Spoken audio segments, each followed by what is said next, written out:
वालेकुम। आसिम नाम है भाईजान। मैंने ये सॉक्स वगैरह और बनाने वगैरह लगाई हैं। कोई बचत थोड़ी है, इतनी नहीं है। माल भाईजान बहुत ज़्यादा महंगे हो गए हैं। माल लेने जाओ, सौदा कम होता है तो पैसे इतने ज़्यादा बन जाते हैं, तो इतनी रेंज नहीं है। छोटे छोटे भाईजान, छोटे भैन भरा ने, तो खर्चा मुश्किल से निकलता है।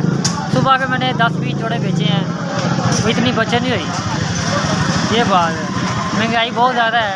गरीब आदमी हूँ, सुबह का बैठा हूँ, उन्होंने 10-20 जोड़े बेचे हैं, तो इतनी बचत नहीं आई। 400-500 में मजदूरी कमाता हूँ तो बचत कुछ भी नहीं आई। 500 लेकर मैं कट गया हूँ तो एक टाइम की हांडी भी नहीं पकी, तो कैसे चलेगा घर का खर्च?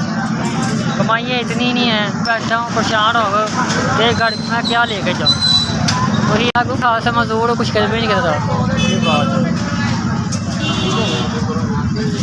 अल्लाह की ज़ात का आसरा है। रोटी कमाना गरीब आदमी के लिए बहुत मुश्किल हो गया है। 5000 मिला है जिन्होंने भेजा, अल्लाह पाक उन्हें हमेशा ऐसे सलामत रखे और खुश आबाद रखे। और जिन्होंने हमारे गरीबों के बारे में सोचा, अल्लाह पाक उन्हें हमेशा ऐसे ही सलामत रखे। अल्लाह ताला आपको हमेशा ऐसे ही सलामत और खुश आबाद रखे, और आपको अल्लाह पाक से तंदुरुस्ती वाली ज़िंदगी अता फरमाए। इस दौर में गरीब का कोई नहीं सोचा, आपने मेरा सोचा। अल्लाह आपको खुश रखे। SVS अस्सलाम वालेकुम।